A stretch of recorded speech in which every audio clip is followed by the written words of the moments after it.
Good morning, Emperor Eagles. Happy Thursday. Did you know that October is Down Syndrome Awareness Month? So we talked about this a little bit last year, but I wanted to share a story with you today. I'm actually going to read you a story today, but I'm also going to tell you a story, and hopefully we'll put those two things together. So this book is called Hannah's Down Syndrome Superpowers. I'm not going to read the whole book to you, but you can find it in the library if you want to read it. So I'm going to read part of this book to you today. It's kind of fabulous. So, and this book is by Lori Leigh Yarborough. Hi, my name is Hannah, and I have magical superpowers. So I might not actually live in a real castle or have a magic wand, but that doesn't mean I don't have superpowers.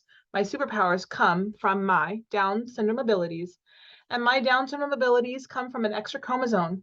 I know what you're thinking. What in the world are chromosomes? How do I even end up with an extra? And why does the number even matter? Chromosomes are tiny strands that look like threads. They're so small you can only see them with very powerful microscopes. They are in every cell of every living thing, like me and you and my puppy Poncho. Chromosomes tell your body how to grow. Most people have 23 pairs. A pair means two, so that means 46 total. But kids with Down syndrome have an extra one on the 21st chromosome, which gives them 47. This changed the way my brain and body developed, and poof, I have superpowers. Did you know that most kids with Down syndrome have certain things in common?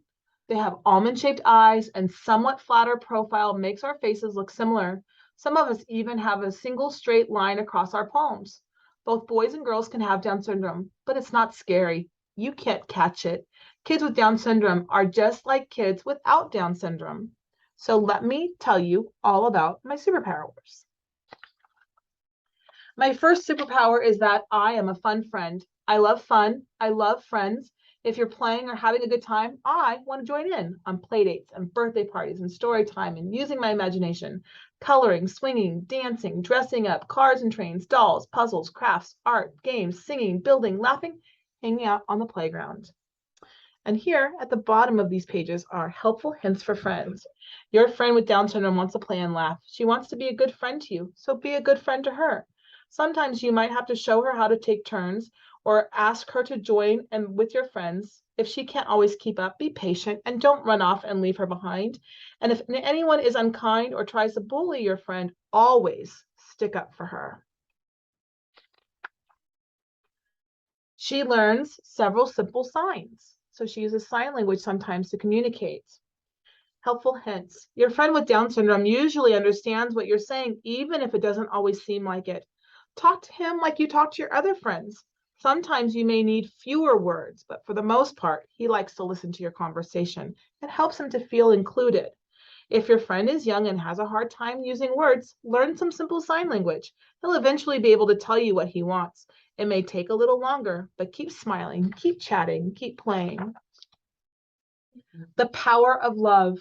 Another one of my superpowers I like to call the power of love. Books are written about it. People sing about it. I live it. My mom says I'm friendly and outgoing to almost everyone. I love to give people hugs and kisses and smiles, even people I don't know. Because I'm a cutie, people hug me right back. Helpful hints for friends. Just like you have your own unique and special personality, your friend does too. She has the same feelings you do. She can be happy or sad, grouchy or loving, excited or scared, relaxed or frustrated, and calm or upset. Sometimes she wants to show affections. Other times she does not. Hugs are nice, but only if someone wants them. Ask first. When your friend hugs you, hug her back. If you're uncomfortable hugging someone you don't know well, it's okay to only give hugs to your family or close friends or to say no thank you. My superpower of terrific truster means I completely trust people all the time. This goes along with the power of love. I assume everyone loves me and wants the best for me. One time there was this guy eating chips at the park and he held out his bag. How could I resist? Smiling, I walked right over and ate some. That made my mom frown. She worries that I'll trust someone who doesn't have my best interest at heart. Helpful hints for friends. Your friends with Down syndrome is probably super friendly. Sometimes this can be a problem. She may not be aware of stranger danger. Help her keep safe by encouraging her not to talk or hug people she doesn't know. If she looks like she's wandering off from the group, bring her back. Sometimes my friend Jacob feels frustrated by his super sensory controller. Every person has a sensory system. The sensory system is part of how we see, hear, taste, smell, touch, and even move. But when it comes to sensory issues, kids with Down syndrome can be seekers, avoiders, or a little bit of both.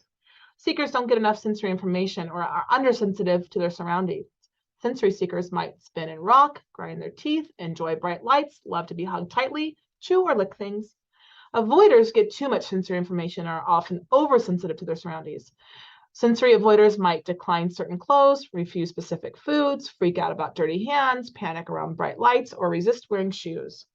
New places, new people, situations can be overwhelming. If your friend seems panicked, stay calm and try to figure out what's bothering them. His sensory system might be on overload. Take someplace quiet where he can get away from the bright lights and loud noises and crazy chaos. If your friend is sensory input, help him find a safe option by asking his parents what activities are good for him. Super sidekicks. Every great superhero has a team of super sidekicks. So I started walking and talking later than other kids. So my team has been with me since I was little. My 3 favorite sidekicks are my therapists. My physical therapist, Robin, helps me with gross motor skills. They are helping me with big movements that I do with my body. We work on balance and muscle strength. We also practice riding a bike and walking up and down stairs. My occupational therapist, Jill, helps with my fine motor skills. Those are little movements that I do with my hands. We do activities that help me put together puzzles, hold scissors, and write with a pencil. She works with my sensory needs too. That helps me stay calm and stay more focused. My speech pathologist, Rhonda, helps me with sign language. She uses signs and gestures and pictures to encourage me to say sounds and words in shorter sentences. Eventually, I'll do most everything that other kids can do. It just takes my body longer to learn. My next superpower is fabulous flexibility. I can get into all kinds of crazy positions. I really like to sit with my legs crossed, my feet pulled up where I can see them. My body is so loose and relaxed that my mom says sometimes I look like a wet noodle. Technically, it's called hypotonia. You say it like this: hypotonia. It's a big word, but all it means is that there's a lack of tone in my muscles that makes me look and feel like a floppy doll. And that makes everyday things like standing, walking, and talking take more effort. Another superpower that my friends and family find frustrating is my stupendous stubborn streak. If I don't want it to happen, it's not going to happen. I can be super duper stubborn. Well, most of the time. My mom says with a little coaxing, my mind can be changed unless I'm scared because I don't understand what's going on and I don't know how to tell you, or I don't think I can do an activity, then good luck with that. Helpful hints. If your friend is being stubborn, try and figure out why. There's almost always a reason. She may not know the reason, but you can give her words or phrases to help express her feelings. One way to remind her is that she needs to do something. You can say, we need to brush your hair so we can go to the store. You wanted to go to the store, right? Or even first brush your hair, and then we'll go to the store. My superpower, caring and compassion, shows how much I love to be kind. If someone is upset or sad, I'm quick to make the sign for cry and give them a big hug and kiss. When I say sorry about something, I make the word sorry sign by balling up my hand in a fist and rubbing it in a circle on my chest. For a lot of times, I'll rub my circle to the person I'm sorry for. Everyone knows that my superpowers come with positives and negatives. Some of the not so great things with Down syndrome are medical matters. Kids with Down syndrome can have medical issues. Some kids are healthy and others have developmental delays, which means they are behind in skills for their age. Others have more severe issues. My friend Caleb has scars on his chest from surgery for a heart defect that he had when he was born. His heart didn't grow or work the way it was supposed to. Other kids have stomach troubles that sometimes need surgery to fix, hearing or vision loss, and problems with their lungs. Your friend with Down syndrome might have to see many kinds of doctors. That can be hard. Be understanding and supportive. Do something nice to show you care. Because your friend's extra health issues, he may not have a strong immune system. A normal cold can make your friend a lot sicker, and you have to take a lot longer to get well. Even if you're a little bit sick, stay away until you get better. My family thinks I'm a brilliant, beautiful blessing. And so we know that students with disabilities and students that might be different from us are brilliant, loving, and a blessing to our lives, mostly so that we can learn from them and be better humans. So I told you I was going to read this book. We're going to pause there. We'll come back in a second, but I also want to tell you another story that I saw on the news the other night. The other night I was watching the news and there was a story about a police officer who was shot and killed, and the family and community were very, very, very sad.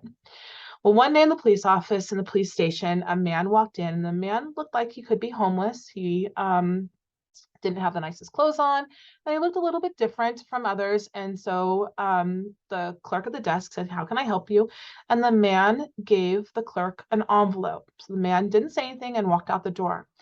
When the clerk opened the envelope, it said, "This is for the police officer that was shot. It is from her friends on the street." So it was from a homeless person. The homeless person in the community around him, all the homeless people around him, collected all the money that they had, $8.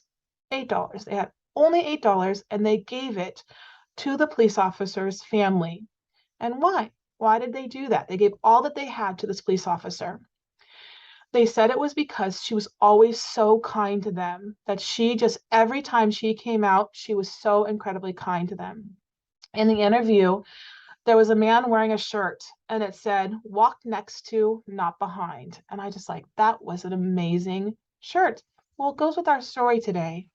I want to make sure that as you're growing up and you're learning about the differences in others and you're understanding how other people's are both the same and different with you, that you walk next to them and not behind them. They may not be who you know them to be. You may not understand right away, but you have the right to ask the questions. You can ask your parents, you can ask Google, you can ask your teachers, you can ask me, you can ask them. They don't have to answer if they don't want to. That's not rude. They don't have to share their story if they're not ready. But when they are, many will. And so many will tell you all of their secret superpowers. You may not know what your secret power is yet, but I can tell you right now what one can be starting today. Walk next to people, not behind them. And I don't mean in line, like when your teacher says, stand in the line in person in front of you, not like that. But when someone needs something, when you want to get to know them, when someone is different from you, when someone is struggling, maybe learning the language, maybe they have a learning disability, maybe they have Down syndrome or autism, all the things in the world that can make us different from others. Walk next to that person, help them, be friendly, be kind. You never know when you're going to change someone's life, and that could be your superpower. That police officer, I'm sure, was kind to a lot of people. She didn't know she was going to change the lives of the homeless friends that she made, but they gave everything to show how much she meant to them. And that's what we want to do. When we walk out of a room, what will people say about us? Their superpower was that they walked next to their friends and not behind them. They supported them. They didn't walk in front of them and leave them behind. They helped them. They asked the right questions and they were caring and kind. That's what leaders do. Leaders walk next to the friends around you, not in front of, not behind. I'm so incredibly proud of you. I'm proud of you for learning about others and listening and always trying to do better. I hope you have a great Thursday. I love you.